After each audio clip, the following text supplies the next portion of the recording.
आज का हमारा टॉपिक है इंटरेक्शन विद एनोड। हमने देखा जो ये फिलामेंट है, फिलामेंट से इलेक्ट्रॉन निकलता है और टारगेट फोकस स्पॉट पे टकराकर एक्स-रे प्रोड्यूस होता है। तो ऐसा वहां पे क्या होता है कि एक्स-रे प्रोड्यूस होता है, ठीक है। तो आज हम वही देखेंगे। तो इसलिए हमारा टॉपिक है प्रोडक्शन ऑफ एक्स-रे, जिसको हम इंटरेक्शन विद एनोड भी बोल सकते हैं, इंटरेक्शन विद आपका टारगेट भी बोल सकते हैं। ओके, आपको किसी भी तरीके से पूछा जा सकता है।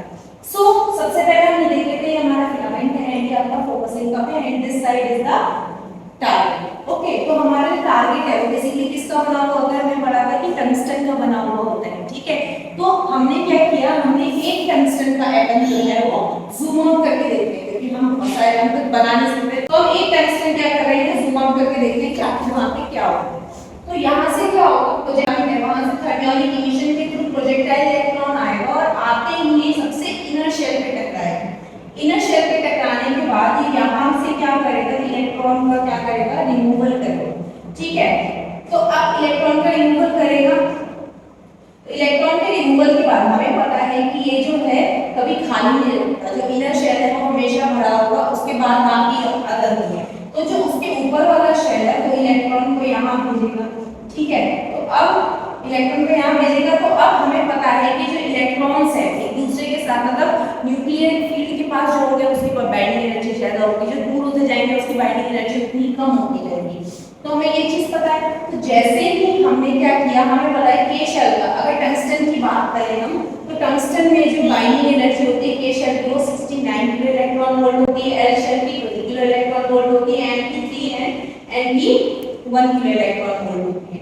तो अब हमने क्या किया, इलेक्ट्रॉन आया, दैट इज प्रोजेक्टाइल इलेक्ट्रॉन आया,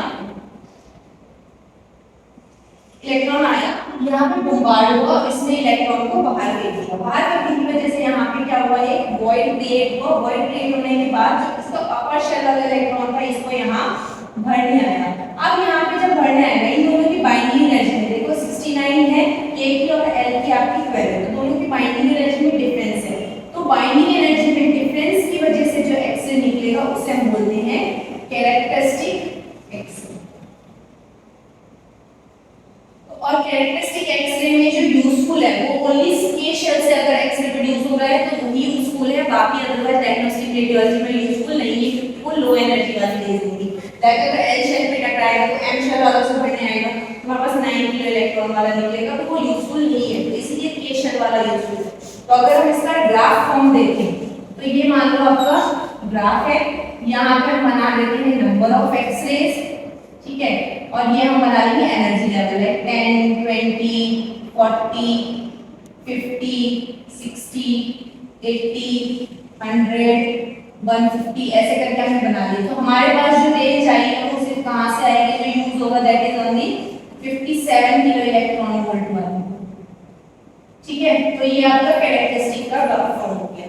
नेक्स्ट एक्स-रे में क्या होता है, सेम यहाँ से अब कोई भी इलेक्ट्रॉन है तो उसकी स्पीड हाई होगी, तो यहाँ से बिल्कुल अब कुछ स्पीड होगी, तो स्पीड है तो यहाँ पे क्या है, काइनेटिक एनर्जी है। तो जो इलेक्ट्रॉन है बहुत ज्यादा हाई काइनेटिक एनर्जी से आ रहा है, जो प्रोजेक्टाइल इलेक्ट्रॉन है हाई काइनेटिक एनर्जी से आ रहा है, ये नेगेटिव चार्ज है। तो due to force of attraction, nucleus में क्या है आपका, न्यूक्लियस में आपका पॉजिटिव चार्ज है, तो due to force of attraction ये यहाँ आ जाएगा, कहाँ पे, न्यूक्लियर फील्ड में आ जाएगा। और जैसे ही न्यूक्लियर फील्ड में आएगा ये इसकी स्पीड स्लो हो जाएगी, स्पीड स्लो हो जाएगी तो लो काइनेटिक एनर्जी हो जाएगा, स्पीड स्लो हो जाएगी और इसकी डायरेक्शन चेंज हो जाएगी। तो काइनेटिक एनर्जी में डिफरेंस की वजह से जो रेज निकलेंगे उसे हम बोलते हैं ब्रह्मस्टलर एक्स-रे। इसका जो दूसरा नाम है, इसका दूसरा नाम है आपका ब्रेकिंग डाउन रेडिएशन। क्या है, ब्रेकिंग डाउन रेडिएशन,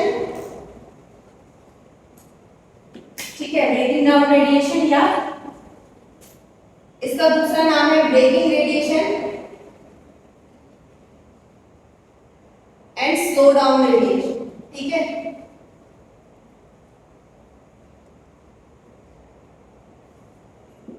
तो यहाँ पे क्या हुआ, काइनेटिक एनर्जी में डिफरेंस की वजह से एक्स-रे प्रोड्यूस हुआ, तो ये हर रेंज का, लाइक 0 से लेके 150 के रेंज का प्रोड्यूस करेगा। तो अगर मैं इसका ग्राफ बनाऊं तो इसका ग्राफ कुछ इस तरीके का बनेगा, बेल शेप का, ठीक है। तो यहाँ पे 10 20 40 50 100 120 150, तो ये जो है ट्रांसलेशनल एक्स-रे वो हर रेंज की एक्स-रे को क्या करता प्रोड्यूस करता है, इसीलिए जो डायग्नोस्टिक रेडियोलॉजी है उसमें आपका ब्रह्मसुलन यूज होता है। Thank you.